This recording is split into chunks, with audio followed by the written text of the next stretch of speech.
Então, boa tarde a todas e a todos. Em nome do coletivo da CGTP Intersindical Nacional, saudar em primeiro lugar a Comissão de Igualdade entre Mulheres e Homens da CGTP, todas as nossas amigas e particularmente também a Maria José Garrido, que aqui quis participar connosco nesta iniciativa pública no que respeita à efetivação do direito de igualdade entre mulheres e homens em Portugal. Uma saudação especial também para todas vós, para todos aqueles que aqui estão, que se disponibilizaram e simultaneamente estão aqui solidariamente a assumir esta prioridade, que é uma prioridade não só das mulheres, mas de todo o movimento sindical nesta luta pela igualdade que é de todos os dias. Mas dizer-vos que esta tribuna, para além do significado que teve com a sua realização hoje, é marcante também por uma outra razão. É porque hoje aquilo que nós tivemos aqui a ouvir e também a comentar não foi algo que acontece num dia, num ano. Foi algo que foi reproduzir aquilo que todos os dias do ano homens e mulheres da CGTP trabalham e fazem nos locais de trabalho, quer do setor público, quer do setor privado. Ou seja, nada daquilo que aqui foi dito foi retirado de livros. Tudo aquilo que aqui foi dito é o resultado concreto da experiência palpável, da intervenção e também da ação para a resolução. Por outro lado, esta iniciativa demonstrou um outro dado que nos parece que é fundamental. Tem a ver com o que foi aqui transmitido.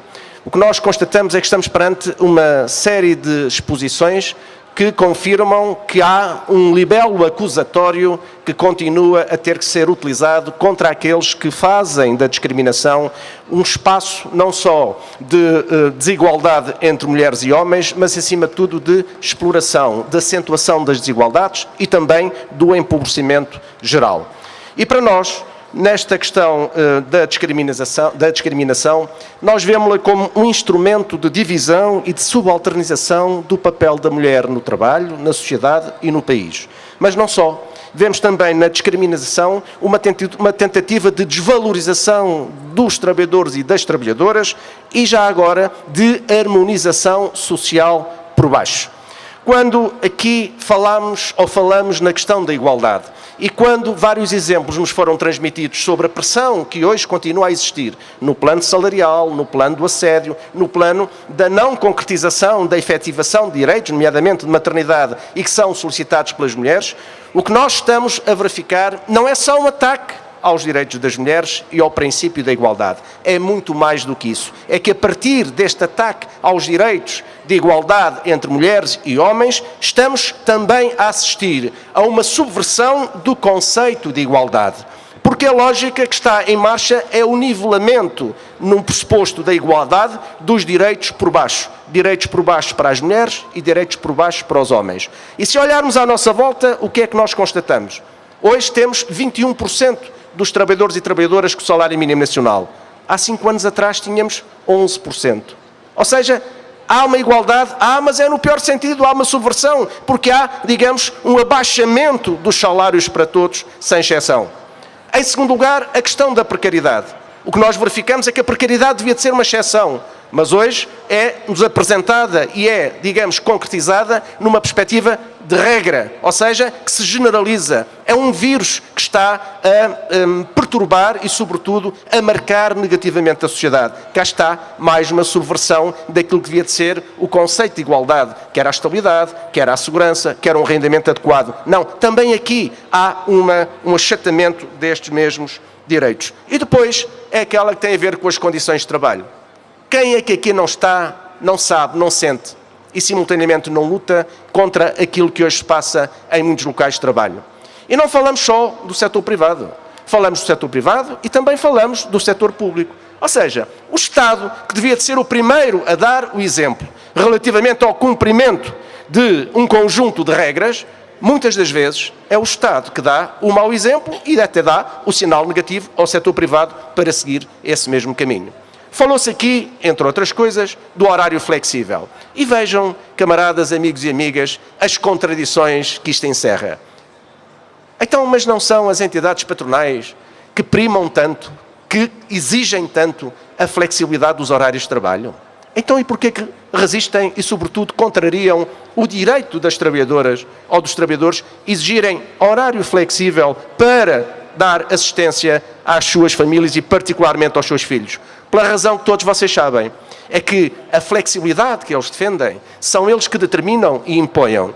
Aquilo que os trabalhadores defendem é uma outra coisa, é um horário flexível, de acordo também com os seus interesses, para procurar corresponder àquilo que são necessidades óbvias do acompanhamento dos seus filhos. E aquilo eles já não querem. Mas aqui é que está a contradição e, digamos, o grande problema que hoje continuamos a ter do confronto entre o trabalho e o capital.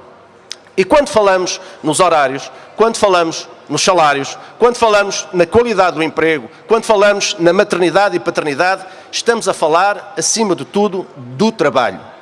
E hoje, que é o Dia Internacional da Mulher, nós acrescentamos, é o Dia Internacional da Mulher Trabalhadora, porque só há este dia porque houve luta das mulheres trabalhadoras. Só há este dia porque houve mulheres ao longo destas gerações que souberam exercer os seus direitos e não abdicaram de reivindicar a concretização desses mesmos direitos. E hoje, naturalmente, vamos ter um conjunto muito largo de iniciativas. Ninguém faltará hoje a falar sobre os direitos da mulher. Mas muitos daqueles que falam sobre os direitos da mulher no dia 8 de março são os mesmos que durante o resto do ano violam esses mesmos direitos sempre que podem e sempre que nós, enfim, não temos força para condicionar ou impedir. E é por isso mesmo que nós entendemos também que este, sendo o Dia Internacional da Mulher Trabalhadora, é simultaneamente um Dia Internacional dos Homens, por uma razão muito simples. É que nenhum homem será livre enquanto as mulheres continuarem a ser discriminadas.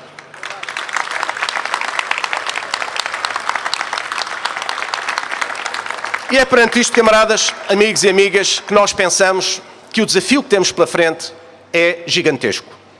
Já tivemos outros desafios bem mais complicados, bem mais difíceis e também com a esperança, a confiança, a unidade e a coesão, que aqui foi várias vezes referenciada, a importância das trabalhadoras e dos trabalhadores estarem sindicalizados, de saberem, de perceberem que o sindicato é a sua organização de classe, mas é muito mais do que isso.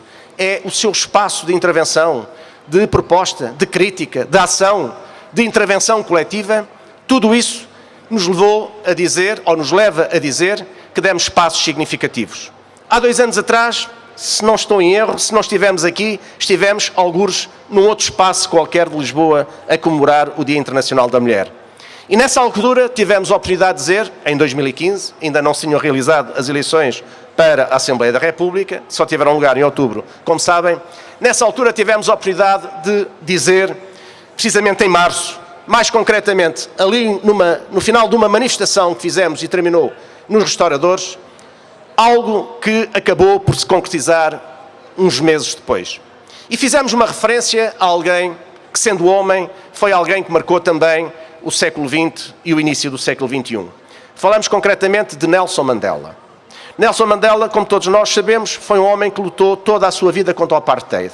Sofreu por isso, foi preso, foi, enfim, impedido de exercer a sua liberdade, de estar com a sua família, de poder exercer um conjunto de direitos que ele próprio defendia e, sobretudo, queria que fosse implementado ao seu povo.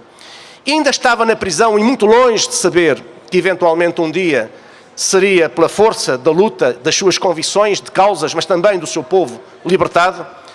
Nelson Mandela escreveu e posteriormente várias vezes pronunciou uma mensagem que continua a estar atualíssima.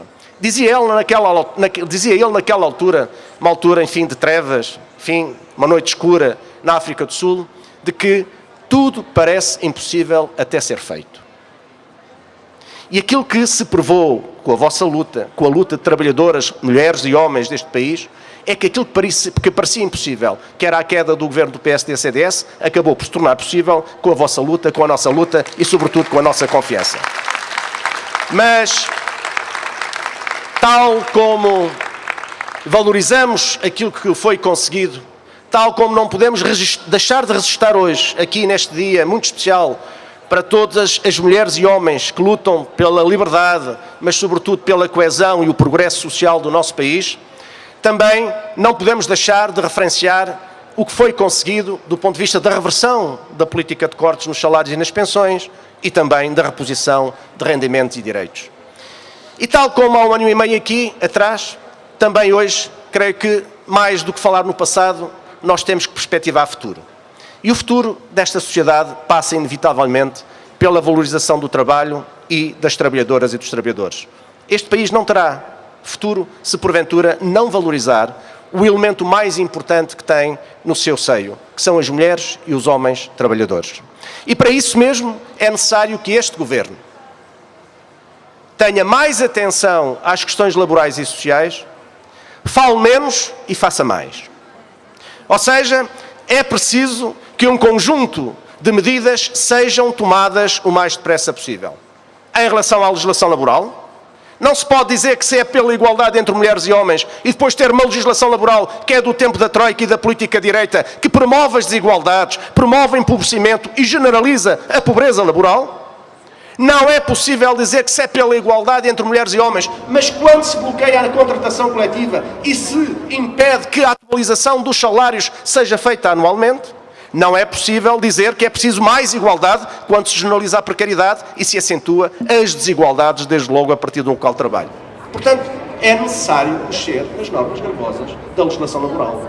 Sabemos que isto é um bocado complicado porque há interesses instalados, privilégios que alguns continuam a manter e que não querem ceder. Mas não há mudança efetiva de política se não houver resposta para estes problemas. Não há mudança efetiva de política se, tal como neste momento está a acontecer na administração pública, se diz que as carreiras vão ser descongeladas, mas os retroativos não são para ser concretizados. Ainda esta manhã, numa entrevista, perguntavam-me, mas se forem pagar os retroativos das progressões, isso é um valor significativo que o Estado tem de pagar. Mas, camaradas, amigos e amigas, eu creio que os trabalhadores não são diferentes dos outros. Ou seja, então o Estado não assume os seus compromissos com as PPPs, com os swaps e com o pagamento da dívida? Então por que razão é que não há de assumir os seus compromissos com as trabalhadoras e os trabalhadores da administração pública? Qual é a diferença? São de segunda? Não, são credores. E se são credores, neste caso concreto o Estado tem de pagar. Dirão, mas isso traz encargos, onde é que se vai buscar o dinheiro? A CGTP ajuda. Até indica o caminho. Vão buscar as PPPs. Vamos gastar este ano 1,6 mil milhões de euros. Cortem aí. Cortem nos swaps. Cortem nas centenas de milhões de euros que vão pagar este ano para entregar serviços que podiam ser feitos pelas trabalhadoras e trabalhadores da administração pública e que vão ser feitos pela iniciativa privada e por empresas privadas. Cortem aí. Cortem na dívida. Isto é que é fazer a ruptura com a política seguida anteriormente. Isto é que é praticar a mudança de políticas. E, meus amigos e minhas amigas, como vocês já viram, o desafio agora é este. Até aqui foi para evitar que os outros continuassem para fazer pior do que aquilo que já tinham feito. Agora é o momento de atuar para que estes façam mais do que aquilo que já fizeram até agora. E é isto. E não podem dizer que nós estamos a ser muito exigentes. Apenas e só que este é o tempo de afirmar a mudança. E porque nós acreditamos que este país tem futuro, e acima de tudo acreditamos que as mulheres continuam a ter aqui um papel determinante, porque, sem dúvida nenhuma, olhamos à nossa volta, seja nos setores operários, administrativos ou nos setores técnicos, o que nós verificamos. Quando há uma luta daquelas fortes, quem é que está em grande número e sempre à frente? As mulheres. Não há volta a dar, camaradas. Não há volta a dar. E por isso também devem de ser um exemplo. É um exemplo para todos os homens e, sobretudo, para todos aqueles que lutam por aquilo que para nós é fundamental. Por uma política, aliás, por um país de progresso e justiça social. Fizemos um longo caminho para aqui chegar. Obstáculos temos pela frente para ultrapassar.